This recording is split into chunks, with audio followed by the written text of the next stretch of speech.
Hello দর্শক, আসসালামু আলাইকুম। কত কষ্ট করে খাওয়ান দিই, কত কষ্ট করে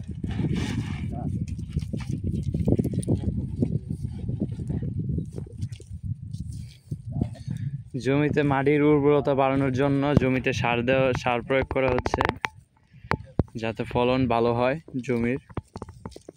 এই যে কচু দেখতেছেন, ক্ষেত কচু, এটি প্রায় আমরা আরো 1 মাস আগে লাগাইছিলাম।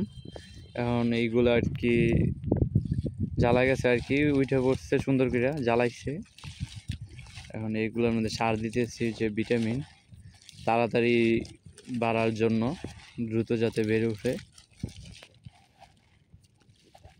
আমার কাকায় জমিতে সার প্রয়োগ করতেছে উনি।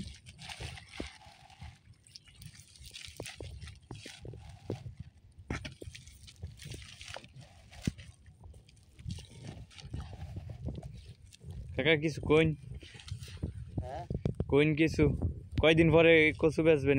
এটা আল্লাহ দিলে মাছ মাছ গেলে আল্লাহ দিলে কিছু প্রতি বেচার মো আমরা বেচা লাগি করছি না, আমরা খাওয়ার লাগি। আমার দুজনে বাঘ ঘুরে গেছে, সারা রেখে নেয়। আমরা কাওয়াতি দুজনে মিলে লাগাইলাম। এই কচু কি পানির মধ্যে লাগাইলে কি সুন্দর হয়? হ্যাঁ,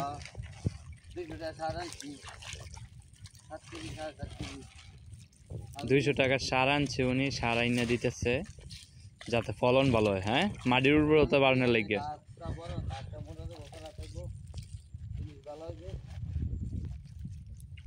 খাবার না খেলে উঠে জায়গা তো না, এটা খাবার দেওয়ার লাগে, এটা একটা জীবন।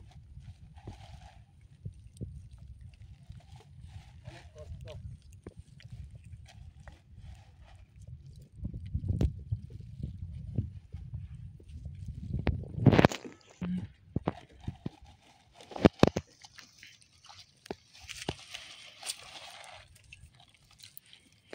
এটা কি সার কাকা? মোনারা মোড়াটা? হ্যাঁ, সাদা সার যে 28 কেজি করে নিচ্ছে। আগে না 16 টাকা ছিল।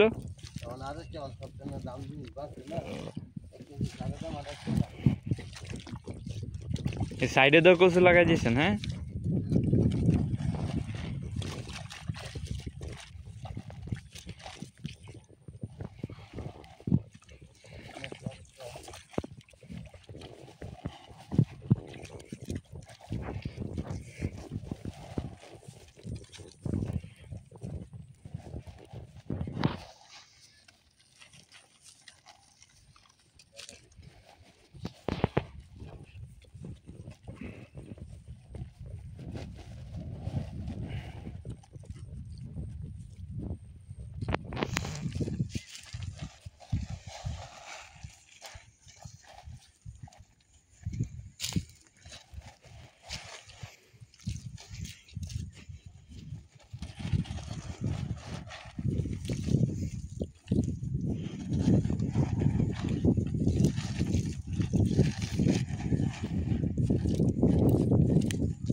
সারতেছে কই দেখছেন কোন জায়গায়?